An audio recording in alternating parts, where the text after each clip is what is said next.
వీర్యంలో హైందవ వీర్యం ఉంటుందా? నాకు పంపించాడు ఆయన రికార్డింగ్. ఓకే, అది చూపిస్తాను ఎంత బ్యాడ్ అయిపోతాడండి. అంటే స్పెర్మ్లో హైందవ స్పెర్మ్ ఉంటుందా, క్రిస్టియన్ స్పెర్మ్ ఉంటుందా, ఇస్లాం స్పెర్మ్ ఉంటుందా? మరి హైందవ స్పెర్మ్ ఏంటండి? పోనీ అలాగ ఉంటుంది చెప్పండి, నేను కూడా మతం మారిపోతాను సార్ నేను. ఓకే, హిందూ వీర్యానికి పుట్టనోడు ఎవడన్నా ఉంటే అన్నాడు. కరెక్టే కదా ఆయన. హిందూ వీర్యం ఉందా?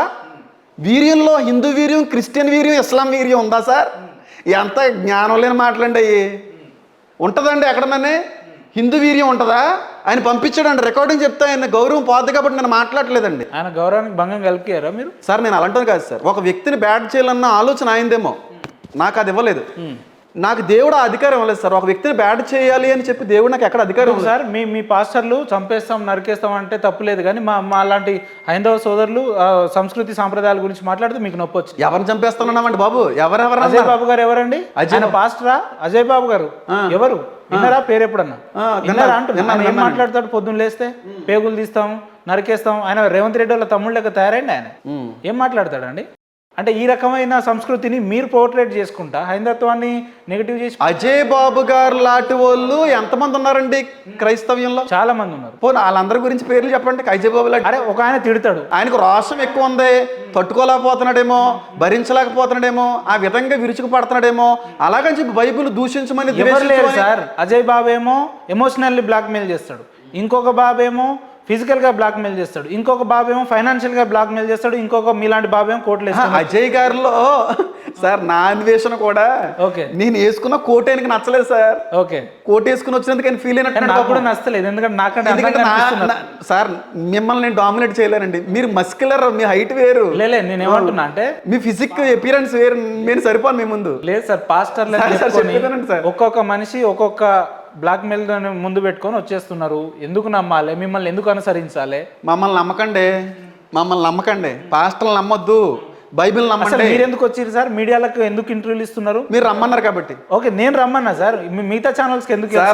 బైబిల్ మిమ్మల్ని మీరు పోర్ట్రేట్ చేసుకోవడానికే కదా. బైబిల్ ని పరిశుద్ధమైందని రుజువుపరచడానికి అక్కడికైనా వెళ్తాను సార్ నేను. ఓకే, మీరే కదండి, ఎవరు ఏ ఛానల్ బైబిల్ పరిశుద్ధమని రుజువు చేయడానికి 2000 సంవత్సరాలు సరిపోలేదండి. మీరు 100 సంవత్సరాలు ఏం సరిపోతుంది? మీకు ఇప్పుడు ఎంత 40-30 ఉంటది. నాకు 34 ఉన్నాయండి. కాదు సార్, 30 చెప్పిదనండి సార్. బైబిల్ ని మీ గ్రంథం పరిశుద్ధం చెప్పుకోవడానికి మీకు 2000 సంవత్సరాలు పట్టిందండి. మా గ్రంథాలు పరిశుద్ధం అని మేము చెప్పుకోవాల్సిన అవసరం లేదు. మొదటి నుంచే మేము పరిశుద్ధం కాబట్టి దాని గురించి మేము ఒక మైకులు వేసుకొని ఒక వెహికల్ పెట్టుకొని ఊర్లలోకి వెళ్ళి మేము చెప్పాం.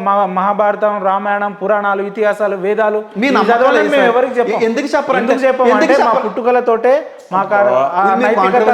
సాంప్రదాయాలు. మీరు నన్ను ఎంత రెచ్చగొట్టినా నేను ఏ హైందవ దేవుణ్ణి కానీ, దేవతని కానీ, హిందువుని కానీ ఎవరిని నేనేమన్నా సార్? తిట్టమనట్లేను సార్.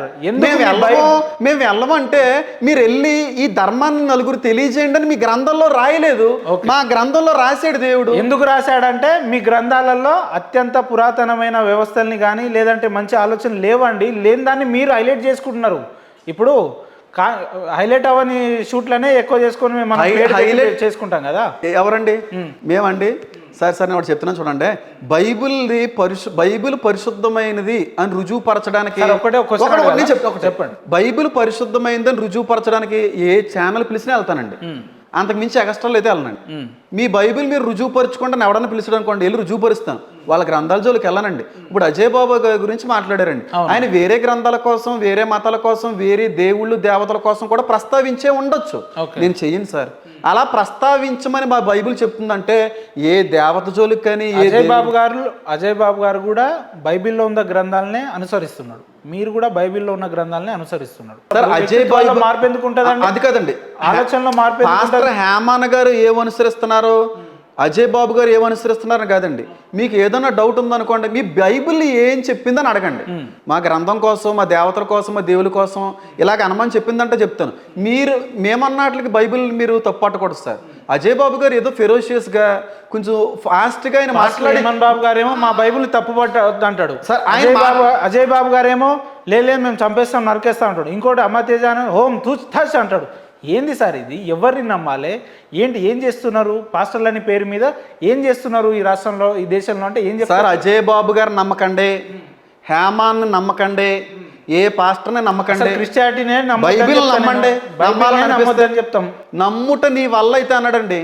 నీకు నమ్మాలి అనే నమ్మకం నీకు వస్తే నమ్మండి, లేదంటే మానేయండి సార్. అంటే మీరు వ్యక్తిగతంగా ఎదగడాన్ని బైబిల్ని ముందేసుకుంటున్నారు అని చెప్తా నేను. వ్యక్తిగతంగా ఎదగడం అంటే ఏంటి అంటే అర్థం ఏంటి సార్? అంటే మీరు ఈ కోటు, ఆ పాయింట్, ఆ షర్టు, కిందకి ఒక నాలుగైదు కార్లు వేసుకొని వచ్చిర్రు, అవన్నీ వ్యక్తిగతంగా ఎవడో ఫైనాన్షియల్ గా సార్ కోట్ వేసుకోకూడదా?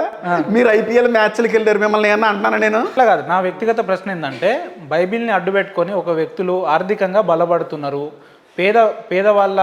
వాళ్ళ అవసరాలని అదునుగా చేసుకొని కోట్లు వేసుకుంటున్నాం, బలపడుతున్నారు, స్టూడియోకి వచ్చారు, మూడు ఫార్చునర్లు వేసుకొని వచ్చారు. ఎందుకు వేసుకొచ్చామా, 3 ఫ్లైట్ల మీద వచ్చాం కాదండి.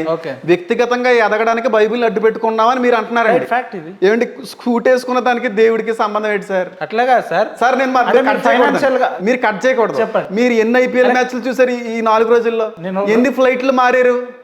మరి అన్ని దేన్ని అడ్డు పెట్టుకుని సంపాదించారు? నాకు నెలకు ₹1,00,000 శాలరీ, అందులో నుంచి ₹1,00,000 రాకపోయినా మీకు వ్యక్తిగతంగా చాలా ఉంటాయి మీకు సోర్సెస్. కానీ క్రిస్టియానిటీ పాస్టర్ గారికి సోర్స్ దేవుడే. ఆ ఉన్నదాన్ని దాన్ని బేస్ చేసుకొని వ్యాపారంగా మార్చుకోవాలి. అదే కదా మీ ఆలోచన? ఉన్నదానిలో ఉంటున్నాం సార్. అదే బైబిల్ ని వ్యాపారంగా మార్చుకోవడమేనా? సూట్ వేసుకుని వెళ్ళవలసిన చోట్లకి సూట్ వేసుకుని వెళ్తానండి, కద్దర్ షర్ట్ వేసుకుని వెళ్ళవలసిన చోట్లకి కద్దర్ షర్ట్ వేసుకుని వెళ్తాను సార్. షూ వేసుకోవలసిన వాళ్ళకి షూ మీద వెళ్తాను, లేదంటే చెప్పులు వేసుకుని వెళ్ళిపోతాను సార్. నేను చెప్పేది అదండి. కార్ మీద వెళ్ళిన సందర్భాలు ఉన్నాయండి, నడిచి వెళ్ళిపోయి వచ్చిన సందర్భాలు ఉన్నాయి. ఎట్లా వస్తాయి సార్? ఇప్పుడు నేను ఈ జర్నలిజం ఫీల్డ్లో దాదాపు 3.5-4 ఏళ్ల నుంచి ఉన్నా. ఒక కారు కొనాలంటేనే నాకు చాలా ఇబ్బంది అయ్యి మొన్న కొనుక్కున్నా. అటువంటిది ఒక పాస్టర్ అని చెప్పుకొని ఒక 10 మీటింగ్లకు అటెండ్ అయ్యి మంచి హైఫై లగ్జరియస్ లైఫ్, ఫ్లైట్లలో వెళ్ళడం, లేదంటే ఆర్థికంగా ల్యాండ్స్ కొనడం, ఫైనాన్షియల్గా బిల్డ్ అవ్వడం ఎట్లా సాధ్యమవుతుంది? మీరు పేద ప్రజల్ని దీన్ని సార్ లగ్జరియస్ లైఫ్ అనకండి సార్. చాలా తగ్గింపుతో కూడిన జీవితం అండి క్రైస్తవ సేవకుడి యొక్క జీవితం సార్. చాలా తగ్గింపుతో కూడిన జీవితం సార్. సార్ ఇప్పుడు కోట్ వేసుకుని వచ్చినంత మాత్రం లగ్జరియస్ లైఫ్ అనడానికి వీళ్ళే సార్. అదే చెప్తున్నా సార్. నేను నడిచి వెళ్ళిన రోజులు ఉన్నాయి సార్, నేను ఆటోల మీద వెళ్ళిన రోజులు ఉన్నాయి. ఇప్పటికీ కూడా మీరు బస్సు మీద వెళ్ళిపోమంటే వెళ్ళిపోతాను. నాకు అలాంటిది ఏమి లేదు. చెప్తున్నాను సార్, నేను ఎలాగన్నా ఉంటాను సార్. అలాగే ఉండాలని ఏమి లేదు సార్. ఉంటాం, లేకపోతే లేనట్టు ఉంటాం. దేవుడు ఇచ్చాడు, ఇచ్చినంత కాలం ఉంటాం. దేవుడు ఇవ్వలేదు, లేనప్పుడు లేనట్టుగానే ఉంటాం. ఎంత ఛార్జ్ చేస్తారన్నా మీరు ఒక మీటింగ్కి వెళ్తే? సార్ ఛార్జీలు ఏమి ఉండవు సార్, ఛార్జీలు ఏమి ఉండవు. ఏమో అలా ఛార్జీలు చేసేటువంటి పాస్టర్లు పుట్టుకొచ్చినట్టుగా నేను విన్నాను. అందువల్ల కూడా కొంచెం క్రైస్తవ్యానికి డ్యామేజ్ వస్తుంది. ఛార్జ్ చేయరా సార్? నేను ఏ మీటింగ్కి వెళ్ళినా కదా, మీరు రాత్రి అంతా ప్రిపేర్ అయ్యి మోటివేషనల్ స్పీచ్ ఇస్తున్నారు సార్. ప్రిపేర్ అవడానికి ఏం లేదు సార్, ప్రిపేర్ అవడానికి ఏం లేదండి. ఎవరన్నా పిలిచారనుకోండి, ఆ డేట్ ఫ్రీ ఉందనుకోండి, వెళ్తామండి. చాలా మంది అడుగుతారు ఎంత ఛార్జ్ చేస్తారండి. అసలు నేను ఎప్పుడు చెప్పలేదు సార్. అంటే దేవుని యొక్క ప్రవచనాలు చెప్పాలంటే మీకు పైసలు కట్టాలి. వాళ్ళకి ఇవ్వాలనుకుంటే ఇస్తారు సార్. దేవుని యొక్క వాళ్ళకి తగినట్టుగా ఇస్తారు సార్. వాళ్ళ హృదయ ప్రేరేపణ బట్టి ఇస్తారండి. ఇవ్వకుండా ఉండే వాళ్ళు కూడా ఉంటారండి. నేను ఒక గర్వంగా ఒక మాట చెప్పాలా సార్? ఇదే మా హిందుత్వంలో ఒక గుడికి ఒక పూజారిగా ఉండేటువంటి వ్యక్తి సాధారణంగా 20 ఏళ్లకు తన పూజారి లైఫ్ని స్టార్ట్ చేస్తే 60-70 ఏళ్ల వరకు ఉంటే అదే 60-70 ఏళ్ల వరకు అదే గోచితో ఉంటాడు, అదే నిరుపేద కటిక పేదరికంలో ఉంటాడు మాయగా. పాస్టర్లు అని చెప్పుకునే మీరు కోట్లు వేసుకొని 2-3 నెలలు కాగానే ఒక్కటేసారి ఫైనాన్షియల్గా ఇంత బిల్డ్ అవ్వడానికి ఏంటండి? ఇల్లు లేని వాళ్ళు ఉన్నారండి, సొంత చర్చి లేని వాళ్ళు ఉన్నారండి, కనీసం వాహనం లేని పాస్టర్లు కూడా ఉన్నారు సార్. అందరు పాస్టర్లో కూడా హైలీ డెవలప్డ్ అని అనకండి సార్. దేవుడు దీవిస్తే అయ్యే వాళ్ళు ఉన్నారు, కొంతమంది తప్పుగా ఎదిగిన వాళ్ళు కూడా ఉన్నారండి.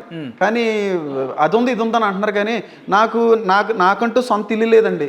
నాకు ఈ రోజుకి సొంత ఇల్లు లేదు, సొంత కారు లేదు, ఏది నాకంటూ లేదు. నేను ఈ రోజు చెప్తాను, అంత బినామీ పేరు మీద ఉందా? మీరు చెక్ చేసుకోండి సార్, మీరు చెక్ చేసుకోండి. ఎక్కడా కూడా ఎంత అని చెప్పి నేను ఎక్కడ ప్రెషర్తో ఎవరిని అడగను సార్. పిలిస్తే ఇస్తే తీసుకుంటాం, ఎంత ఇస్తే అంత ఇప్పటివరకు ఎన్ని అంటే ఈ బైబిల్ని అడ్డు పెట్టుకుని ఎన్ని వేల కోట్లు సంపాదించారు? ఉంటే బయటికి పెట్టండి, ఇన్కమ్ ట్యాక్స్ కి కంప్లైంట్ ఇవ్వండి. ఏమీ లేదు సార్. సార్ డబ్బు సంపాదించుకునే రోజు వస్తే ఆ రోజు ముందు రోజే నేను దేవుడు నన్ను తీసేసుకోవాలని కోరుకునే ఏకైక వ్యక్తిని నేను. డబ్బు నా బ్యాంక్ మీరే అన్నారు ఆల్రెడీ, నేను కొంతవరకు ఇస్తే తీసుకుంటా కానీ నేను ప్రెజర్ చేయను. అది దేవుడి వరకు ఉపయోగిస్తాను సార్. బోల్డ్ అంత మెయింటెనెన్స్ ఉంటుందండి చర్చిలు ఉన్న తర్వాత. చాలా చర్చిలకు మెయింటెనెన్స్ ఏముంటుంది సార్? ఎందుకు ఉండదు సార్? చర్చిలకి మెయింటెనెన్స్ ఉంటుంది సార్, కరెంట్ బిల్స్ ఉంటాయి సార్, క్లీనింగ్ డిపార్ట్మెంట్స్ ఉంటాయి, కుర్చీలన్నీ చాలా ఉంటాయండి. విధవరాలకి ఇస్తూ ఉంటాం సార్, మేము లేనోళ్ళకి పెడతా ఉంటాం సార్. సంవత్సరం వచ్చేటప్పటికి చాలా మందికి క్రిస్టియానిటీలో దేవుని ఆకారం ఏందో తెలియక, లేదంటే దేవుడు ఎలా ఉంటాడో తెలియక, లేదంటే దేవుడిని ఏ రకంగా పూజించాలనో తెలియక ఇదే బాప్టిజం తీసుకున్న వ్యక్తులు ఈరోజు మా హైందత్వాన్ని కాపీ చేసే ప్రయత్నం. ఒకడేమో చర్చిలకు బోనాలు ఎత్తుకొని పోతాడు, ఒకడేమో కొబ్బరికాయలు కొడతాడు, ఒకడైతే ఏకంగా కోడే కోస్తాడు, ఏటపోతే కోస్తాడు. అది సమాచార జాతర నాటి మీకంటూ ఒక సాంప్రదాయాలు లేకపోతే లేవని చెప్పుకోండి. మమ్మల్ని కాపేసి చేయడం అది ఎంతవరకు కరెక్ట్? దీనికి మీరు సమానం చెప్పాలి. ఇటువంటి విజువల్స్ కూడా మీరు చూసుంటారు. చూసాను సార్, నేను అదే సార్. మీరు అన్నది 100% కరెక్ట్ అండి. నేను మొదటి నుంచే కరెక్ట్ మాట్లాడుతున్నా, మీరే ఇప్పుడు నా కాదు కదా. ఎందుకు చెప్తున్నాను చూడండి, ఇలాంటి వాళ్ళ వల్ల క్రీస్తుకు డ్యామేజ్ వస్తుందండి, క్రైస్తవ్యం డ్యామేజ్ వస్తుందండి. అలాంటి ఆచార వ్యవహారాలు ఏమీ లేవు సార్ క్రైస్తవ్యం. మరి లేనిది ఇప్పుడు నమ్ముతున్న వాళ్ళు గొర్రెబిడ్డలు అన్నట్టే కదా. ఒకటే చెప్పి రాధా మనోహర్ దాస్ గారు చెప్తున్నాడు గొర్రెబిడ్డలే వాళ్ళ, దాన్ని యాక్సెప్ట్ చేస్తాను నేను. ఆత్మతో సత్యముతో ఆరాధన. ఎవరండి గొర్రెబిడ్డలో? బోనాలు ఎత్తే వాళ్ళు గొర్రెబిడ్డలు అండి. బాణాలు ఎత్తేటువంటి క్రైస్తవులు పాస్టర్లు గొర్రెబిడ్డలు అనకండి, తోడేళ్ళు బిడ్డలో. గొర్రె బిడ్డలో గొర్రె స్వరూపం పొందుకున్న అలాంటి పనులకు దూరంగా ఉంటారు. గొర్రెలు అండమైన ఏంటంటే ఇంక మీ పని మమ్మల్ని. మరి ఎంత హాస్యాస్పదం కాకపోతే చర్చిల ముందు కోడి కోయడం ఏంటి సార్, కొబ్బరికాయలు కొట్టడం ఏంటి సార్? ఇదేం సంస్కృతి? గొర్రెబిడ్డలు కాకపోతే ఏమనాలి చెప్పండి మీరు. కరెక్ట్ కాదు సార్ అది, నేను చెప్తున్నానండి. అలా చేసే వాళ్ళు క్రైస్తువులు కాదు. ఓకే, క్రైస్తువులు ఎవరైనా మా హిందుత్వంలో ఇదే తిరుమల తిరుపతికి వెళ్ళి మటన్ తినంగా లేదంటే మందాగి ఎవడన్నా పోతాడా? ఒక్కరిని చూపించండి మీరు. అదే మీ చర్చిల ముందు 100 మంది కోడికి వస్తారు, 100 మంది బోనాలు ఎత్తుతున్నారు, లేదంటే 100 మంది కొబ్బరికాయలు కొడుతున్నారు. అది తప్పే సార్. ఇది మా గొప్పతనం అని చెప్తాం. అది తప్పు సార్, ఇది గొప్పతనం అని చెప్తాం. అది తప్పేనండి. అది అసలు క్రైస్తవుల్లో లేని ఆచారం అండి. కానీ అందొక మాట అన్నారు, మా హిందువుల్లో అక్కడికి వెళ్తారు అని చెప్పి. మంచిదే, చాలా క్రమంగా ఉంటారండి. స్వామీజీలు కావచ్చు, దీక్ష తీసుకున్న వాళ్ళు కావచ్చు, మాల తీసుకున్న వాళ్ళు కావచ్చు. నా ఫ్రెండ్స్ లో చాలా మంది ఉన్నారు అలాగా. ఇప్పుడు కూడా దీక్ష మా హిందుత్వంలో ఈరోజు సోమవారం అండి, సోమవారం వస్తే ఒక పొద్దులు ఉంటారు, నాన్ వెజ్ తినరు, మందు ఆగారు, లేదంటే శనివారం కూడా అట్లే ఒక్కొక్క రోజు సంవత్సరానికి ఒక రోజు అదేదో పేరు పెట్టుకుంటారు, డిసెంబర్ నవంబర్ మంత్ లో చేస్తారు. ఏం పేరు అది? ఏం పేరు అండి? క్రిస్మస్ పెట్టుకుంటారు. ఆ రోజు ఏం చేస్తారండి? మా హిందుత్వం పేరు మీద మేము ప్రతి నెలలు పండగల పేర్ల మీద 1000 మందికి భోజనాలు చేస్తాం, మా ఫ్రెండ్స్ ని పిలిపించుకుంటాం, వాళ్ళకి మర్యాద చేస్తాం. మా సంస్కృతి సాంప్రదాయాలు గొప్పదనాన్ని చేసి కనబడుతున్నాయి సార్. మా చేసే ఎందుకు ఇంతగా కనబడట్లేదంటే అండి, చేసి కనబడకుండా చెయ్యమన్న దేవుడు అండి. నీ కుడి చేతితో చేస్తే ఎడం చేతికి తెలియకూడదు. దొంగలు ఎవరన్నా ఉంటే ఎడం చేస్తే ఇస్తే మీకు అర్థమైపోద్ది. ఇప్పుడు మేమేంటో ఈ చేతి ఇచ్చింది ఈ చేతికి తెలియకూడదు, ఈ చేతి ఇచ్చింది ఈ చేతికి తెలియకూడదు అన్నాడు. కాబట్టి మేము చేసి చాలా వరకు మరుగైపోయినాయి. చేస్తేనే కదా, కనబడకుండా చేస్తేనే కదా. ఏమీ చేయలేదండి. మదర్ తెరీసా ఇంత చేసింది ఏ దేవుని బట్టండి? ఏ దేవుని బట్టండి? ఏంటి అనాథాశ్రయాలు అని చెప్పి ఏ గ్రంథాన్ని బట్టి పుట్టుకొచ్చేయండి? ఒకసారి అండి, ఇలా విధవరాలని అనాథ పిల్లల్ని చేరదేవడం అనేది ఎక్కడ నుంచి పుట్టుకొచ్చిన ప్రేమ అండి? ఒకసారి అడుగుతున్నాను సార్. అంటరానితనం అనేటువంటిది ఈ గ్రంథంలో ఉందా సార్? అంటరానితనాన్ని తుడిచేసింది ఏ గ్రంథం అండి? అక్షరాస్యతను తుడిచేసింది ఏ గ్రంథం అండి? చెప్పండి. బాల్య వివాహాలను తుడిచేసింది ఏ గ్రంథం? తుడిచింది ఏ గ్రంథం? తుడిచింది ఏ గ్రంథం అండి? సతీ సహగమనాన్ని తుడిచిందే గ్రంథం అండి. అన్ని బైబిల్ గ్రంథమే. మరి ఆ క్రిస్టియన్ మిషనరీస్ అనేటువంటి వాళ్ళు ఈ భూమి మీదకి, భారతదేశం మీదకి రాకపోయి ఉంటుంటే సార్, ఈ రోజున నా తండ్రికని చచ్చిపోతే మా తండ్రి గారి చిత్తులో మా అమ్మగారు కూడా ఎక్కి చచ్చిపోవాల్సిన అవసరత సార్. మీరు సతీ సహగమనాన్ని ఆపిరని మీరు అంటున్నారండి. ఈ దేశంలో మహిళలకు కూడా సర్వ సమానమైన హక్కులు ఉండాలని చెప్పింది, పోరాడింది మేం కదా సార్. సావిత్రిబాయి లాంటి వ్యక్తులు కదా మాట్లాడారు, పోరాడారండి. మన భారతదేశంలో హైందువులు కూడా చాలా మంది చాలా మంచి పనులు చేశారు. కానీ చాలా భయంకరమైనటువంటి ఆచారాలని కొట్టివేయడంలో క్రైస్తవం యొక్క పాత్ర పోషణ ఉంది భారతదేశంలో అంటున్నాను సార్. లేదంటే అడగండి, అస్తమాట్లు రాధా మనోహర్ దాస్ గారు గొర్రు అంటమే తప్ప, మనం చూడండి రాజమండ్రి దగ్గరికి వెళ్ళి ఎవరో ఇంటి ముందు సిలువు పెట్టుకుంటే అమ్మ నా బూతులు తిట్టేశారండి. ఎవరన్నా ఏ క్రైస్తుడైనా సరే మీ ఇంటి ముందు ఏదైనా హైందవ సంబంధమైన విగ్రహాలు ఉంటే ఎవరన్నా తిడతారండి? ఒకవేళ తిడితే మీకు బాధ అనిపించదా సార్? బాధ అనిపించదండి. ఇప్పుడు రాధా మనోహర్ దాస్ గారు అంత దారుణంగా మీ నిర్ణయాలు పద్ధతిలో ఉన్నప్పుడు రాధా మనోహర్ దాస్ గారు అంత భయంకరంగా తిట్టబట్టే కదండి క్రైస్తువుల్లో కొంతమంది తట్టుకోలేక మీ దేవతలైనా మీ దేవుళ్ళైనా దూషిస్తున్నారు. ఇంతకు ముందు ఉందా సార్? ఆ వ్యక్తి అంతగా దూషిస్తున్నాడు కాబట్టి తట్టుకోలేక కొంతమంది మీ మతంలోనికి.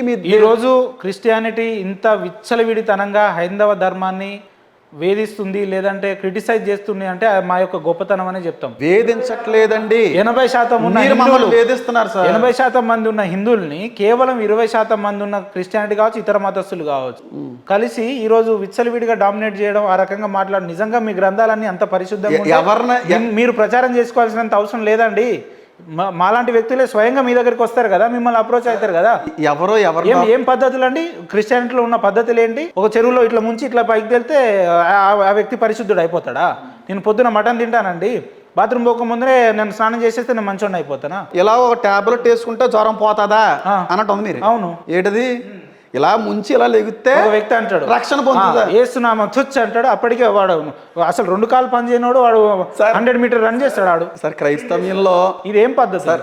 ఎవరికి ఏం మెసేజ్ ఇవ్వదలుచుకున్నారు? క్రైస్తవ్యంలో రియల్ హీరోస్ ఉన్నారు, ఫ్రాడ్స్టర్స్. అసలు హీరోసే లేరు అంటుంటే మళ్ళీ మీరు రియల్ హీరోస్ చెప్పండి సార్. మీ హీరోలు ఎవరో చెప్పండి, మీ గ్రంథాల యొక్క గొప్పతనం ఏందో చెప్పండి, మీ పాస్టర్ల యొక్క గొప్పతనం ఏందో చెప్పండి. లేకపోతే పాస్టర్లలో హీరోస్ గురించి చెప్పండి. ఏమన్నా సార్? ఒకటే సార్ హీరోస్ లేకపోతే ఎవరు హీరోస్ అంటే? హీరోస్ లేకపోతే ఎవరు హీరోస్ అంటుంది? హీరోస్ లేకపోతే చెప్పండి. పాస్టర్స్ లో నీతి లేకపోతే, పాస్టర్లు అందరూ చెడ్డోళ్ళు ఉండుంటే ఈ రోజున క్రైస్తవ్యం అనేది ఆదిలోనే ముగింపుకు వచ్చేదినండి. అంటే ఎంత దౌర్భాగ్యమైన స్థితిలో ఉందంటే, ఒకానొక సందర్భంలో కేవలం ఒక మెసేజ్ ద్వారా 2 దేశాల యుద్ధాలు ఆపిన వ్యక్తుల్ని ఈరోజు మీరు ఏ రకంగా హేళన చేస్తున్నారండి? ఇదే జాన్ పాల్ అనే వ్యక్తి కేపాల్ని ఏ రకంగా విమర్శించినారో తెలుసా మీకు? ఎవరండి?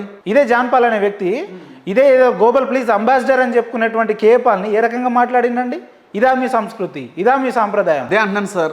ఒక పాస్టర్కి ఐక్యత లేకపోవడం వల్ల కూడా మీ దగ్గర మాట్లాడిపించుకుంటున్నాను సార్. Right sir. మీ పాస్టర్లలో హీరో ఎవరంటే చెప్పడానికి ఇంతసేపు పట్టింది నేను చెప్తున్నా సార్. మా దాంట్లో ఒక్క హీరోలు కాదు, 1,000,000 మంది హీరోలు ఉంటారు. నేను చెప్తా, మా సంస్కృతి సాంప్రదాయాలు కాపాడడానికి 1,000 సంఘాలు ఉన్నాయి, 1,000,000 మంది మనుషులు ఉన్నారు. నేను చెప్తా, మీ పాస్టర్లలో హీరో ఒక్కటి చెప్పండి. 2 minutes టైం ఇవ్వండి. 5 minutes ఇస్తా. కేఏ పాల్ జోకర్ కాదు సార్, చాలా మంది అనుకుంటున్నట్టు. కేఏ పాల్ అనేటువంటి మహా గొప్ప సేవకుడు అండి అని మీరు మూలంగా కేపాల్ అనేటోడు అసలు వాడు మనిషే కాదు. మళ్ళీ మాట్లాడేస్తున్నారు. చూపియాలా మీకు ఆ విజువల్? ఆయన వ్యక్తిగతమైన విషయం సార్. నేను అన్న సార్ కేఏ పాల్ గారిని. కేఏ పాల్ దేవుని సేవకుడు సార్, చాలా బలమైన పరిచయం చేశాడు. ఇంకొక పాస్టర్ దొంగ లెక్క ఎందుకు ఈ రోజున ఆయన ఒక జోకర్ గా చూస్తున్నారు కానండి, కొన్ని లక్షల మంది ఆయన స్పీచ్ కోసం ఎదురు చూసేవారు సార్. కొన్ని 100 దేశాల ప్రెసిడెంట్స్ ఆయన కొరకు ఎదురు చూసిన రోజులు ఉన్నాయి సార్. కొంతమంది యొక్క పనులను బట్టి ఆయన యొక్క జోకర్ గా అవ్వచ్చు, కానీ కేఏ పాల్ ఎప్పుడో కూడా దొంగ సాగు కూడా అనడానికి ఏ సాగు కూడా సరిపోడు సార్. మరి ఎందుకు జాన్ పాల్ గారు ఎందుకు సార్? ఆయన వ్యక్తిగత విషయం సార్. మీరు ఆయన కూడా పాస్టర్ కదా, మీరు కూడా పాస్టర్. మాకు లేదండి ఐక్యత లేకండి, మీతో మేము అనిపించుకుంటున్నాం సార్. ఐక్యత లేక మేము ఏం చెప్పమంటారు? ఎందుకన్నా హేమంత్ గారు, మీరు క్రిస్టియానిటీ తీసుకోవడం ఎందుకు? ఐక్యత లేదని బాధపడడం ఎందుకు? రండి, మీరు ఇంకొక ప్రశ్న అడగదలుచుకున్నా మిమ్మల్ని. రామాయణం చదివారు ఎప్పుడన్నా? కాదు, రామాయణం దాని గురించి మాట్లాడదాం. మీరు మహేంద్ర గారి కంటే, క్రాంతి గారి కంటే చాలా స్మూత్ గా ఉన్నారు, కానీ మీరు స్మూత్ కాదని నాకు అర్థమైంది. నేను మొదట అదే చెప్పిన కదా, నేను కనిపించేంత ఫేర్ కాదని చెప్పిన కదా. సరే.